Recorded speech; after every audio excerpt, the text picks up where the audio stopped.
আসসালামু আলাইকুম। 2026 সালের এসএসসি শিক্ষার্থী বন্ধুরা, সবাইকে স্বাগত জানাচ্ছি সানজু একাডেমির একটি নতুন ভিডিওতে। দেখো, তোমাদের পরীক্ষা খুব অল্প কয়েকদিন বাকি আছে। এখানে তো আমি এখন তোমাদের শিক্ষা বোর্ডের ওয়েবসাইটে আছি। এখানে এসএসসি কর্নার আছে, এখানে সকল ধরনের আপডেট তোমাদের দিয়ে থাকে। এখন যে আপডেটটি তোমাদের জানিয়ে দেবে সেটা হচ্ছে ব্যবহারিক পরীক্ষার সময়সূচি। তারা জানিয়ে দিয়েছে ব্যবহারিক পরীক্ষা কত তারিখ থেকে কত তারিখ পর্যন্ত হবে।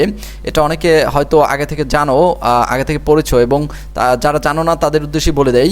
এবং যারা অলরেডি পরীক্ষার ব্যবহারিক পরীক্ষা অর্থাৎ প্র্যাকটিক্যাল আঁকোনায় আঁকবা, তাদের নিয়েও নির্দেশনা দিয়েছে। এবং অনেকে প্র্যাকটিক্যাল কিন্তু এঁকেছো, কিন্তু সেই খাতাগুলো কী করবে এবং কীভাবে পরীক্ষা হবে সব নিয়েই কথা বলবো আমি।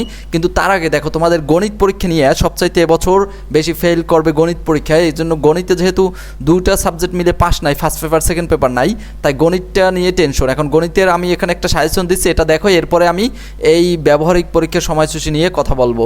আগে চলো আমরা দেখে আসি যে গণিত পরীক্ষায় তুমি সুপার একটি সাজেশন লাস্ট মুহূর্তে কেমনে পাবা, যে অল্প কয়েকদিনের জন্য কিভাবে তুমি পড়বা। আসসালামু আলাইকুম। 2026 সালের এসএসসি শিক্ষার্থী বন্ধুরা, তোমাদের পরীক্ষা হবে শর্ট সিলেবাসে, কিন্তু এবারে কিন্তু পরীক্ষা খুবই কঠিন হবে, যার কারণে বিশেষ করে গণিতে ফেল করে বেশি স্টুডেন্টরা।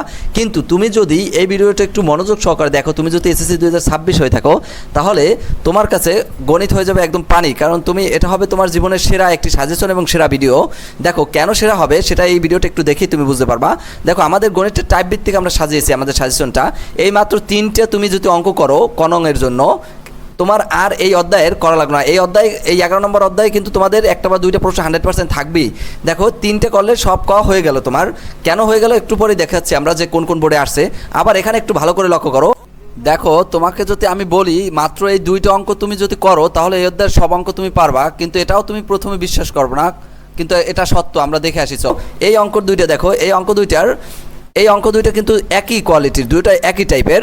এই যে এখানে একটু এটা লক্ষ্য করো, √1 প্লাস এ প্লাস √1 - এ সেমভাবে নিচেও আছে, ইকুয়াল টু এম আছে।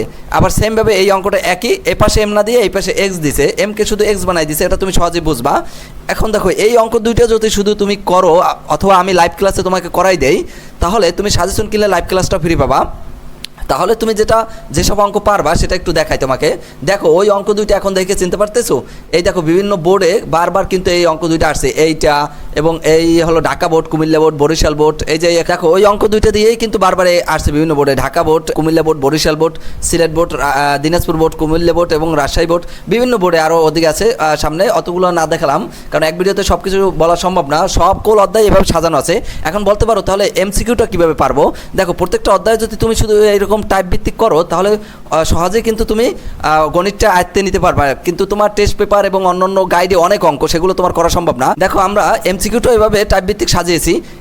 টাইপ ভিত্তিক যে লাল কালারগুলো আছে এইগুলো শুধু তুমি করবা, বাকিগুলো তুমি নিজেই পারবা। দেখো কিভাবে, তুমি শুধু এই পরিসর বের করা তোমাকে লাইভ ক্লাসে আমি শিখিয়ে দেবো যে পরিসর কীভাবে বের করে। এই একটা লাল কালারের এইটা শিখিয়ে দেবো, তুমি নিজে থেকে এটা পরিসর, এটাও পরিসর, এরপর এটাও পরিসর, এটাও পরিসর, এবং এই পাশে আরও পরিসর আছে। অর্থাৎ তুমি একটা অঙ্ক করলে বাকি 10টা অঙ্ক তোমার করা হয়ে যাবে, সেটা এমসিকিউ হোক কিংবা সিকিউ হোক। এটা আমি পরিসংখ্যান দিয়ে বুঝাইলাম, কিন্তু প্রত্যেকটা অধ্যায় এভাবে তোমার টাইপ ভিত্তিক সাজানো আছে। সুপ্রিয় শিক্ষার্থী বন্ধুরা, সাজেশন নিতে চাইলে স্ক্রিনে দেখানো নাম্বারে তুমি হোয়াটসঅ্যাপ করতে পারো, সেখানে বিস্তারিত আমরা বলে দিব। একেবারে শিওর সাজেশন এই টপিক দিয়ে, যেহেতু প্রশ্ন করছে শিক্ষা বোর্ড, এখান থেকে 100% কমন পড়বে। তুমি সাজেশনটি এখান থেকে কালেক্ট করতে পারো নির্দ্বিধায়।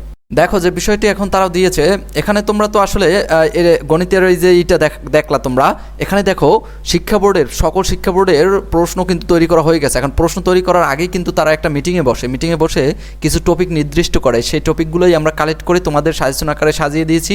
এখন তোমরা শুধু এটা নিয়ে পড়বা। এই অল্প যে কয়দিন আছে, তুমি 3-4 দিন ভালো করে যদি পড়ো, তাহলে এটি শেষ হয়ে যাবে। এগুলো সব এই এমসিকিউ দেবো তোমাকে 200-র মতো, সেগুলো পড়বা। এগুলো দিয়ে যেহেতু প্রশ্ন করা হয়েছে এই টপিকগুলো দিয়ে, তাহলে এখান থেকে 100% কমন পড়বে। এখন শোনো, তোমাদের প্র্যাকটিক্যাল নিয়ে কী বলছে, যে 7/6/2026 থেকে 14/6/2026 মধ্যেও অবশ্যই প্র্যাকটিক্যাল জমা দিতে হবে। অর্থাৎ, আর এই যে তারিখটা দেখছো, এই তারিখটা হচ্ছে শিক্ষকরা জমা দেবে শিক্ষা বোর্ডে, এটা তোমাদের না।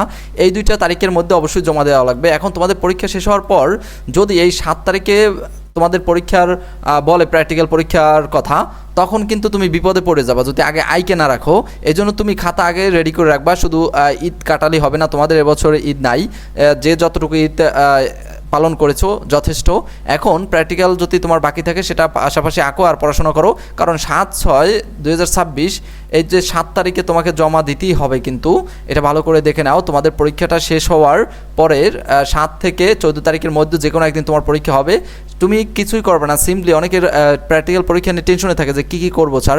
আসলে সিম্পলি তুমি শুধু আঁকবা, আইকে ওইটা নিয়ে জমা দেবা, এই যেদিন পরীক্ষা হবে ওই দিন জমা দেবা, আর কিছুই না। অনেকে বলবে প্রশ্ন ধরবে, অনেক কিছু করবে, কিছুই করবে না, তুমি শুধু ওইটা জমা দিলেই হবে। এটা নিয়ে আর কোনো টেনশন নাই, শুধু তোমার আঁকা থাকলেই হবে। আরেকটা জিনিস বলছে যে রোল নম্বর ক্রম অনুসারে সাজিয়ে দিতে হবে, এটা শিক্ষকরা দেবে। তুমি শুধু তোমার খাতার উপরে রোল নাম্বার এবং তোমার নাম লিখে দেবা, যদি নাম চায়, আর নাম না চাইলে যদি তোমার রোল রেজিস্ট্রেশন চায় শুধু সেইটাই দিয়ে দেবা, আর কিছুই না। আর এই যে নিয়মকানুন আছে এগুলো সব শিক্ষকদের জন্য, তোমার কিছুই লাগবে না।